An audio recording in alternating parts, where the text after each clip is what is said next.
Hey guys, so today you and I are going to talk about the fourth and last part of my four-part question. So let's get into it. So the question was posted by a person who started working at a company with promises of working with C Sharp. Turns out that it wasn't about C Sharp, it was mostly like support errands, Excel, and stuff like that.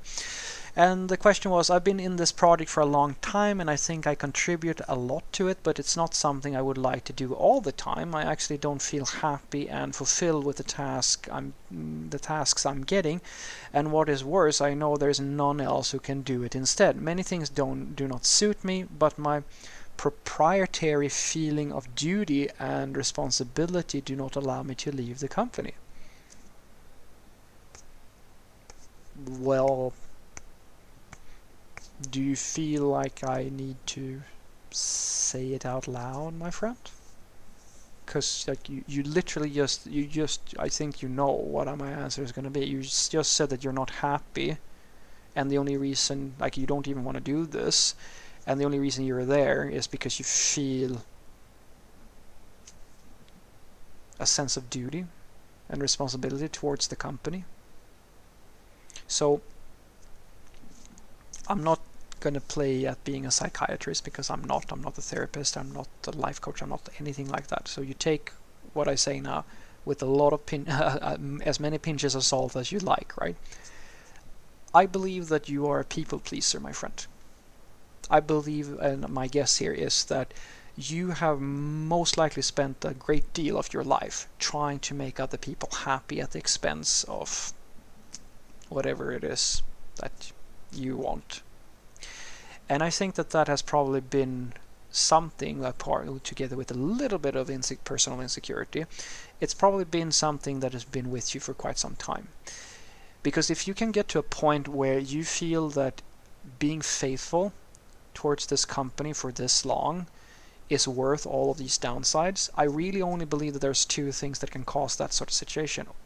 One is, as I said, you are afraid to let people down, or you are afraid that you are not going to be able to find another job, or you're afraid of change, you're afraid of doing something different. And both of these things they boil down to the same thing. You're scared. And I understand that. And I think a lot of people can relate to that fear. What I'm going to tell you is that the company is going to survive without you. The reason why I know that is because the second you accept that you might want to go somewhere else or you want to start at the next thing, your core and you make that announcement to your company, they are going to do one of two things.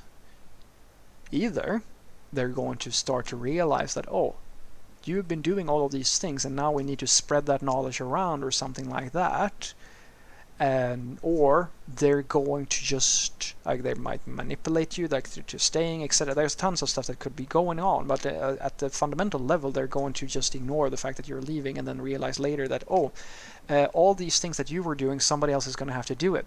And what's going to happen is that the company is going to have a setback, depending on how much. I mean, if you really are the only person there, this is going to be a setback to them. But at the end of the day, it's very unlikely that you leaving will be the death of the company. Does that make sense to you? Like you leaving, like it's very unlikely that it's going to kill the company. It might damage a little bit, but think about it this way: they have created this situation. Like the situation isn't your fault. If you're the only one who knows all this stuff and you leave and they haven't been able to identify that this is a problem, that is the classic. That this is mismanagement at its most. This is the most clear-cut mismanagement thing you can possibly imagine. It is, as I've said to you before, it is not your job to run the company effectively. It is supposed to be your manager's job. And if you're the only one who knows how to do all the things and they never reflect on the fact that that probably is a bad thing, then you are not the problem. If you want to be a nice employee and you want to be a good person, You tell them that that is probably a risk and see if you can help them formulate some type of strategy, but it's at the end of the day not your job to make this company a success. Like it's at the expense of your soul or like your own happiness. So what I urge you to do is to try to get to terms with that. If you can, I mean, if you need it, go and talk to someone who can give you some sense of guidance, a friend, a therapist, someone like that, so you can understand that it is okay to do something for you, because the thing that you want to do is literally to go out and find something that suits you better. And there's nothing wrong with that, my friend. And I think that deep down, I think that you know that. But as I said, it's your fear that is stopping you from taking an action on this thing. And until you can get over the fear, you don't have to like it. I like to say that there's nothing's going to hurt you about being afraid. If you feel a sensation of that you want to do something, you want to go and take an action, and you're scared to take that action, don't be. Because being scared, it's just in your head. It really is. Like, it's just as being sweaty or tired when you're working out. It's not going to kill you to just do it anyway. Fear is always going to be there, and I promise you that you get less and less afraid the more times you realize that you're gonna just meta thinking about the whole thing, right? You know that this is going to be scary, but that's okay, because it's just scary.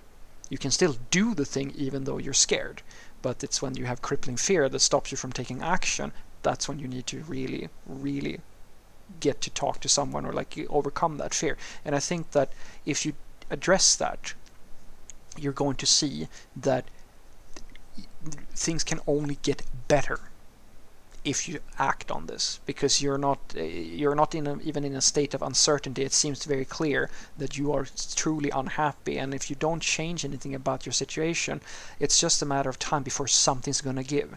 Either it's going to be something that starts damaging your health, or you're just going to suffer needlessly until you can't stand it any longer, and then something really bad might happen. And trust me, you don't want that.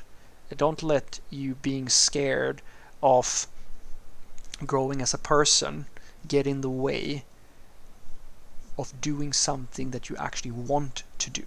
So what I want you to take away from this is that what you're describing to me is a classic scenario where a certain employee or a certain individual in a team or in a company, you've been systematically taking on responsibilities to the point where you are now very, very critical to the success of the company. And you now, most likely because you're a people pleaser or you're afraid of going and finding another job or things like that, you feel like you are in an unsustainable situation where you have no escape. And I'm here to tell you that go and talk to somebody. If you feel a lot of personal anxieties, try to see if you can find a therapist or a doctor who can give you some meds or things like that to kind of stabilize you. Go and look around, see if there are job opportunities, kind of get a sense for what your market value is, do things like this, and realize that you are not making a decision here to hurt anybody. You are unhappy at your place of work, and I promise you there is no company is going to, the company would do the same thing. If they needed to fire you, they would fire you without a heartbeat. It doesn't matter how long you've been working there.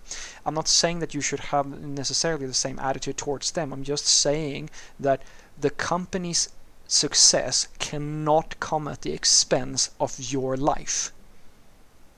That is a decision that you can make, and no sane person would blame you for that. If there's anybody at the company who gives you problems or grief over the fact that you decide to leave, realize that is not because you're doing a bad thing. It is because they have mismanaged the situation, and they're unhappy about the fact that they made this mistake, and now they're looking for somebody to blame, when the reality is they should fucking be blaming themselves. Have a great day.